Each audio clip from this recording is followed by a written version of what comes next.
when you find a great doctor, you're like, man, this is totally worth it. And I think part of what you said is very interesting in the sense that some of them just don't know that there's other things out there. And that's why, like, you go to train with Gary Tonin, he's not saying, hey, I got my black belt from Henzo 6 years ago. I don't have to learn anything else. They're out there going, what's new? What's innovative? How do we do things Yes. better? And I think that's the biggest difference we're seeing now. It reminds me of, like, I started as a boxer. And the second I started doing jujitsu in New York, especially, it was one of the last places to legalize MMA. And the guys I was boxing with were like making fun of me. They're like, oh, that cockfight and that stuff. Like, people don't want to change or learn or do any of the things to extend their knowledge or their resources. And I think it goes both ways. I think what you're saying is extremely true, that there's some doctors, some lawyers, some everybody in every field that's just old school, stuck in their ways. But then also on the patient side or on the fighter side or on the entrepreneur side, sometimes people don't want to put these things in that could really be preventative. And, I tell people all the time, like, business, health, wealth, everything happens gradually, gradually, gradually, suddenly. And you don't take care of stuff until you go, uh-oh, my account's empty. Uh-oh, now I can't breathe. And some of the things you were saying earlier, I think were very smart, because I live it with my family, where they'll go to doctor after doctor after doctor after doctor, trying to get the magic pill, the magic pill, the magic pill, the magic pill. And although they all might say different things, the one thing every single one of them says is, hey, by the way, if you would like to feel better and maybe not make this thing get worse and worse in your 70s, diet, exercise, limit the sugar, limit the alcohol, move around, socialize. Don't sit on the couch and watch TV. Don't be on Facebook all day. Yeah. Like, healthy, fresh air, fresh food, whole foods. But people go, I'd rather just take a pill and eat marshmallows. But I think as we start to develop, there's a huge gap now of the practitioners and the patients and the athletes and the entrepreneurs that are slowly working together to see that there's alternative treatments out there. And then when you can find the best of both worlds, and people are putting in the time to educate themselves better, and the professionals are putting in time to educate themselves better, I think it's going to become a really great recipe. But a long story here is, part of the people won't do the work to say, well, if I don't have the insurance, how am I going to go find these places? They're not going to put the work in to get these cash deals. And when they do, they're going to worry, maybe this person I found is not any good. So it clicked for me when you said that's what you do, that I was like, that's the key. The key is, Yeah. people want things done for you now because they want the chat GPT or the Siri. They don't want to use their brain. They don't want to use their time. And if you go, look, I got this. I've already screened the doctors. I can already tell you I vouch for them. I come from a long, reliable chain of people. And we've already negotiated the rates for you. What else you got? And I think that that's the thing that will make the difference for people to go, that I will do, that I will take a chance on. The whole construct of this, like, yeah, you need insurance. Like, listen, like, if you already succumbed and you're in your, you'd rather just sit on the couch. You'd rather, and there's no kind of inertia to push you. Well, you know what? You need insurance. You need to spend $3,000 a month on insurance to cover all the things that are going to happen to you. You need that. That person you need. But if you're someone that's like, no, like, I exercise every morning, or I do at least calisthenics in the morning, you don't need much. You do like 8-10 minutes of like Tai Chi now. Like, my body's so broken over, like, wear and tear. Like, I'll do like Tai Chi for 8 minutes, like some, form of it, just to stretch. Or there's another thing called Eldoa, which was, introduced to me by Eric Onings, who's like another jiu-jitsu black belt. Mushin, right? Yeah, from Mushin. Yeah, Yeah. yeah. So he's down in Florida now as a personal trainer. The guy's awesome. Knowledgeable, really amazing guy. So he taught me a bunch of techniques to help with my different cervical discs and lumbar discs. And I do that every morning, and it's kept me away from surgery. But like, if I'm in a position for long periods of time, that's why, like, I don't stand anymore for long periods of time in the OR, but I've rearranged my daily habits in order to be more functional. So if you're not willing to do things like that, smaller things, incremental things, go get insurance, because you're going to need it. But if you're driven, if you're a little bit regimented, doesn't have to be crazy, like, you're like, all right, you stay away from these processed foods, you kind of walk every day or every other day, you do an 8-minute routine in the morning, every morning, you watch what you eat. Again, your blood, you go get a physical every year, go get blood work every year, just to check your markers. So you don't have to go to a doctor. But if you want to go to these like places where they could draw your blood and they give you 500 markers, and you call them, they have an online thing with you. But when you go get a physical, someone's touching you.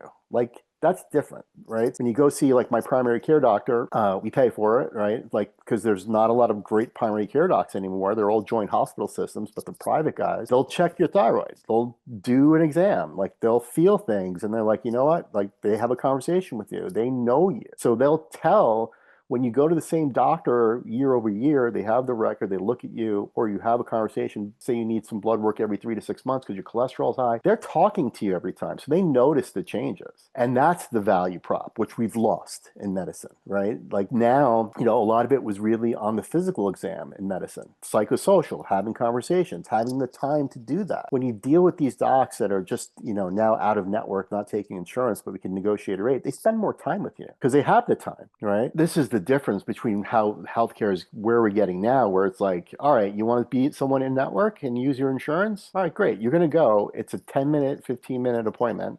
They're rushing through it because the only way for them to keep the doors open is to see volume. So if you're taking insurance, it's only volume based. But they're getting wiser where they're like, listen, it's either I close my doors or I sell to a hospital or I sell to an insurance company. Here's the other crazy part. United Healthcare is one of the largest employers of physicians in the country. How can an insurance company be the largest employer of physicians? It's a crazy, crazy concept. So like, it's just not going forward, it's just not going to be great business for anybody. Again, but if you take care of yourself, do you need this whole insurance construct? Right? Do you need that? And this is why we built this one network, right? So we built this network. Right now, it's a New York City-based network. We have over like 65 providers in every specialty, and we negotiated rates. And for less than $1 a day, right? There's a plan there for $360. You get access to all the discounted rates to these doctors. It's great. And you know what the number is. You see what it is. They have a list in the background. If there's anything that's not listed on the website, they have that, and they'll say, this is how much it costs. So there's no sticker shock. On the other side of this, on the back end, everybody's like, what happens if you get cancer? What happens if you need to go to the hospital? What happens if you need a big surgery? Good question. So we did something else. Again, not an insurance product. So we partnered with something called the Medical Cost Share Company. The particular one we partnered with was called Sedera. They're based out of Austin, Texas, where I get to go down there and see all the guys. Oh, cool. So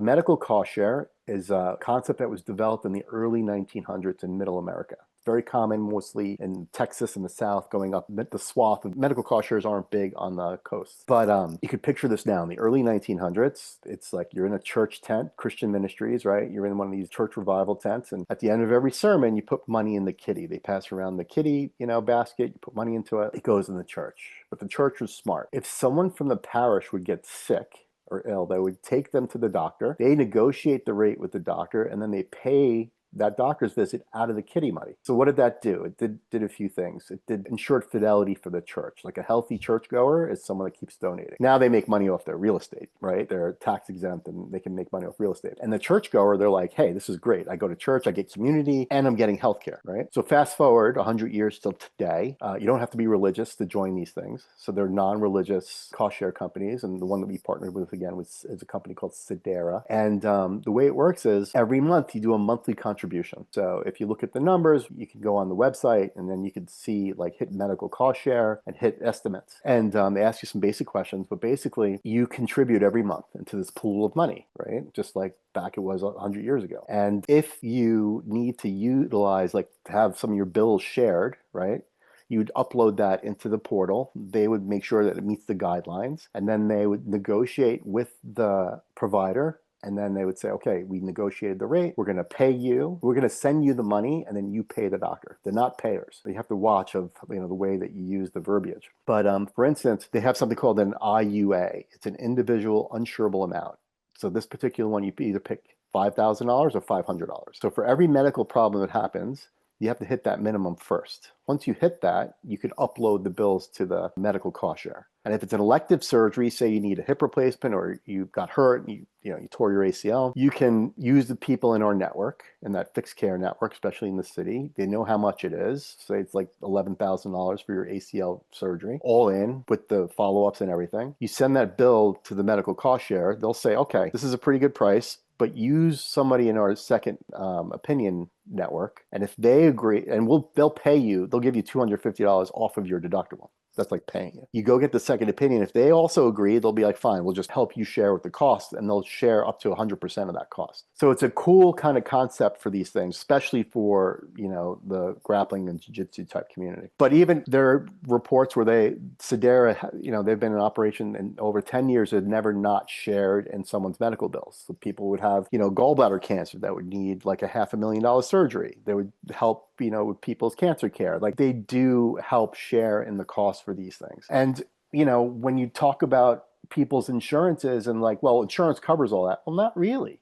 Like We know in the grappling community, like Ben Askren, like they didn't cover his lung transplant. Like he needed it. Exactly what I was just gonna say. Yeah. Yeah, he had insurance. Like the jury's out. We don't know which insurance he had. I would love to know what he had and who denied him. But what happened? Like the insurance company didn't come through. Like, and who knows if the insurance company is going to come through for you when you need to like have a claim. So this whole thing is like, what if something big happens, you need insurance, but they haven't been paying? Like there is a risk where they don't pay or they delay payment or you get stuck with those bills. And there's a way to negotiate out of those bills. There's a whole other contract. But with Ben, what happened? He was fortunate enough to be involved in a large community, just like a cost share. And we all volunteered to kick money in order to get his thing, over the goal line and get money and get his lung transplant. It's an interesting kind of thing. I mean, I didn't put all that together until we started building this thing, but there's your example. And there's other examples too, right? Where they don't do it and we have to go and you see all these GoFundMe's all the time. Well, the issue is when people talk about medical debt, you can negotiate with these hospitals. If you don't have insurance, it's like, listen, I'm going to go into bankruptcy and no one's getting anything. So let's settle this account now. Let's figure out a number. Let's figure out a way to do it. You could go ahead and put me, in collections, but then if it's like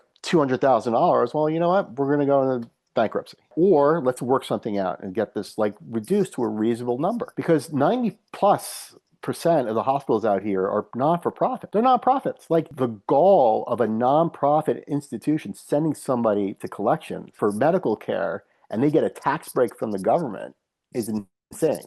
It's insane. Yeah. Now that's double dipping, right? So you're getting a tax break, and now you're sending people to collections. Value extract more money into basically a non-taxed entity. It's just crazy. So like if you're getting tax breaks, then you have to provide a service to the community and it has to be relatively, reasonably priced. Not these 3, 4, 5x, which they bill the insurance company.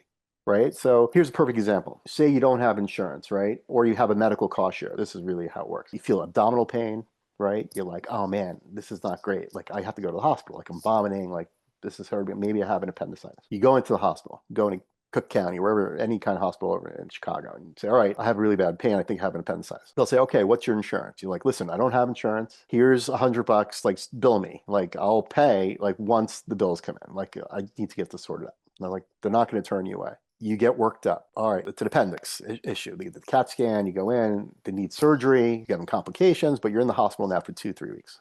All right, you get out. A month later, here's your bills. They start coming in, and it's like $200,000, right? And you're like, okay, well, I work for myself, or I work for a small company. Like, I can't pay this. And you're gonna call them, and you say, listen, I haven't been able to work. Like, I work for myself, or what's the number? Like, what's the real number? Like, negotiate this down. Like, what's the number gonna be? Because I can't afford to pay this. Give me my medical records, show me an itemized bill. And then you go, all right, well, what's the Medicaid rate? Like emergency Medicare or Medicaid rates, because I haven't made any money. Like, how am I gonna pay for this? I'll go bankrupt. And if I go bankrupt, you get nothing. So it's like, what's the number that we can negotiate? If you have the medical cost share, and then you could get that number down to anywhere 50 to 60%. Like, it's still a big number, but you could still negotiate them down, or you just don't pay it. And it's like you go into bankruptcy. It's like, this is where we're heading at this point. Like, the numbers are so high, people going into bankruptcy and they're restructuring. And the king of bankruptcy and restructuring is the president of the United States right now. Like, so there's a construct for that. Right? It's like go-getters, we're entrepreneurs, we're not slugs. Like, we want to pay our bills, and this is how it is. The medical cost share, what they do is they help you with all that. So say, same situation,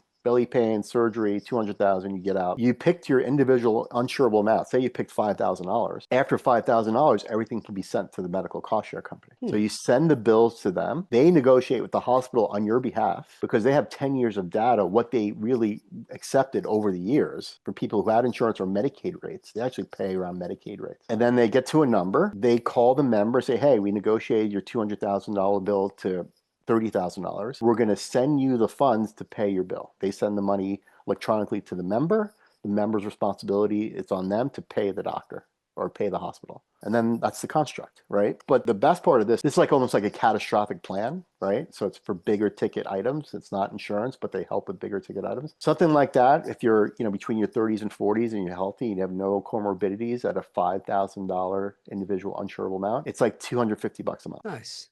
So it's reasonable. It's like a reasonable thing. You can't use those things because it's not insurance. Like, you can't use it depending on your tax bracket, like as a tax deduction, but at least that keeps more working capital in your business opposed to paying $600 to $800 a month. That's tax. You could use it as a tax deduction, but you're not using that capital to kind of reinvest in your business or to put into an investment portfolio. You're paying it to an insurance company, even though you get a tax break, but you want to have that working capital. That's where people miss out. They're like, well, I got paid insurance. Oh, you get a tax deduction. Okay. But that money's gone. Like, you're still spending that money. You're not like leveraging that into your business. You're not leveraging that into an investment portfolio. So this is where we kind of say, all right, let's have accessible healthcare at a reasonable rate at lower numbers. Then you could use your rest of that money into your business or into leveraging it to finance it.